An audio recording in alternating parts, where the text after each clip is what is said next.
la valeur de notre prophète et nous. Il est impossible de faire route vers Allah tant que la qualité et l'honneur de notre cher Rasulullah n'ont pas été comprises et enseignées.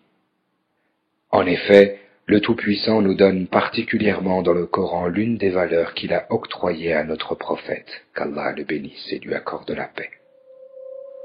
Certes, Allah et ses anges prient sur le prophète.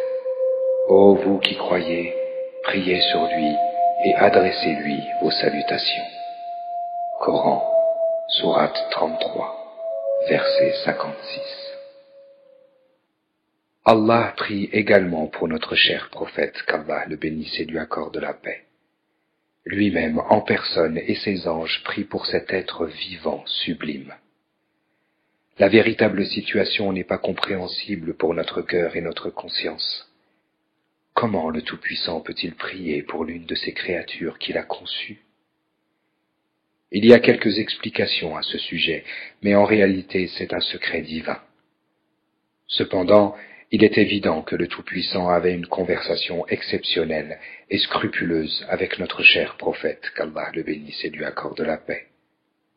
Allah Ta'ala veut que nous soyons en mesure de comprendre cela, et c'est la raison pour laquelle il nous ordonne de: Ô les musulmans, vous aussi apportez-lui beaucoup de prières, et saluez-le en vous offrant entièrement à lui.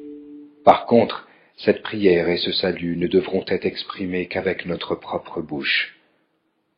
Toutes nos situations devront nous mener à prier pour lui et à le saluer.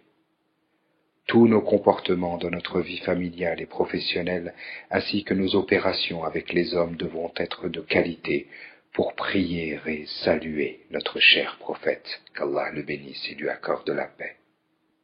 Par exemple, est-ce que notre cher Rasulullah peut sourire de nos comportements réalisés dans notre vie familiale, commerciale et dans nos traitements avec les hommes? Est-ce qu'il sourit à l'instruction que nous donnons à nos petits? Est-ce qu'il sourit à notre pratique religieuse? Si on ne se pose pas ces questions et qu'on ne demande pas à notre cœur de rendre des comptes, si on ne dimensionne pas ces éléments, le jour du jugement dernier, il est certain que nos comptes et nos mesures seront plus désagréables. Nul doute qu'on nous dira le jour du jugement dernier: lis ton écrit.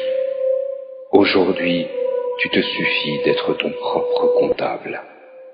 Coran, sourate 17, verset 14.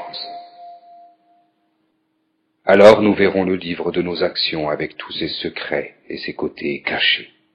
Nous regarderons le film de notre propre vie.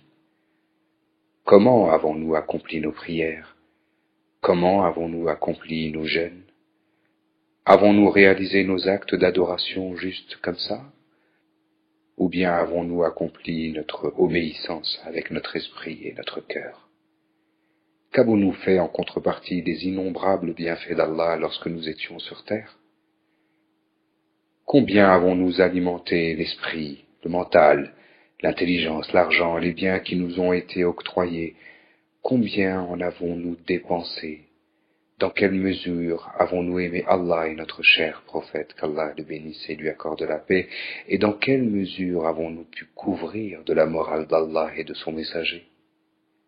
Demain, tout cela nous sera montré dans le livre de nos actes et sera diffusé sur l'écran du jugement dernier.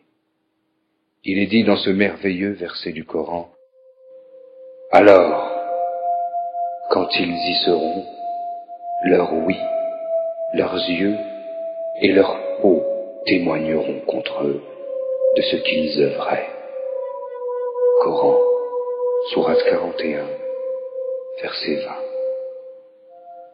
C'est pourquoi nous devons fréquemment comptabiliser notre situation. Sur quoi s'attardent nos yeux? Combien de messages apocalyptiques et de messages divins notre oreille écoute-t-elle? Combien utilise-t-on notre corps et nos moyens sur le chemin de la vérité? En conclusion, la vraie question, c'est que nous devons prendre les préventions nécessaires pendant que nous en avons encore les moyens.